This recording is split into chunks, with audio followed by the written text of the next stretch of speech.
Seorang pekerja listrik di Cilacap tewas tersengat listrik dan tersangkut di tiang, sementara di Probolinggo seorang pria yang sedang membersihkan ranting pohon tewas tersengat listrik.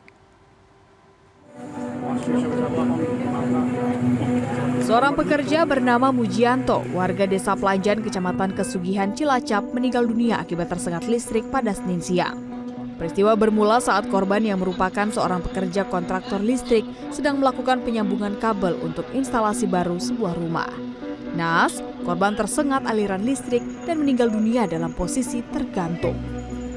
Sejumlah personel damkar Cilacap datang ke lokasi dan mengevakuasi korban dari ketinggian. Jasad korban kemudian dibawa ke rumah sakit untuk diotopsi. Warga di Jalan Kapuas, Probolinggo, Jawa Timur digegerkan dengan tewasnya seorang pria di atas pohon pada Selasa pagi. Korban diketahui bernama Ipung, awalnya sedang membersihkan ranting dan dedaunan. Namun salah satu ranting menempel di kabel listrik tegangan tinggi. Diduga korban tersetrum aliran listrik. Posisi korban terjepit di atas pohon yang tinggi.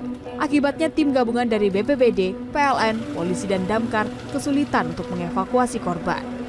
Petugas akhirnya mendatangkan mobil Skylift. Setelah 45 menit, jasad korban bisa dievakuasi dan dibawa ke RSUD Dr. Muhammad Saleh untuk divisum. Masyarakat diimbau agar tidak sembarangan memotong pohon dan dianjurkan untuk menghubungi PLN di nomor 112 atau datang langsung ke kantor PLN. Dua mahasiswa di rumah kos di Jalan Genuk, Semarang, Jawa Tengah tewas diduga akibat tersengat listrik pada Sabtu lalu. Hasil penyelidikan sementara, polisi mendapati kabel listrik PLN yang salah satu ujungnya menjuntai ke genangan banjir. Aliran listrik di genangan air membuat tim evakuasi jenazah harus ekstra hati-hati.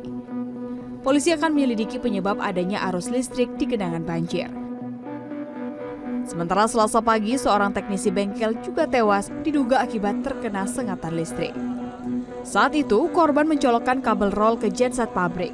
Dan diduga korban tidak melihat kondisi genset yang tergenang banjir. Tim Liputan CNN Indonesia. Aksi curanmor terjadi di Surabaya. Pelaku dengan mudah membawa kabur motor korban yang kuncinya masih menempel. Sementara di Medan, aksi pencurian mobil pick-up terjadi setelah korban lupa mengunci pintu garasi. Aksi curanmor terjadi di parkiran toko baju bekas di Jalan Jetis Baru, Surabaya, Jawa Timur pada 31 Desember lalu. Dari rekaman CCTV, dua tersangka berdiri di lokasi parkiran dan melihat sebuah motor berwarna hitam milik pembeli yang kuncinya masih menempel. Setelah memantau situasi, tersangka pria membawa kabur motor korban, sementara tersangka wanita melarikan diri dengan motor berwarna biru. Saat ditemui Selasa siang, pemilik toko mengatakan motor korban hanya ditinggal sebentar untuk membeli baju bekas. Kasus pencurian ini sudah dilaporkan ke Polsek Wonokromo, Surabaya. Aksi pencurian mobil pick-up di Jalan Joni, Medan, Sumatera Utara pada Minggu 1 Januari terekam CCTV. Menurut tetangga korban, tersangka masuk ke dalam gudang yang dijadikan garasi mobil dengan cara melompati pagar tembok.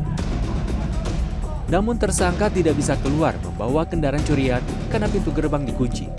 Agar tidak ketahuan, tersangka bersembunyi di dalam mobil pick-up. Tersangka akhirnya berhasil kabur membawa mobil incarannya beserta STNK yang tersimpan di dalam mobil saat salah satu penghuni rumah pulang ke rumah dan lupa mengunci pintu gerbang.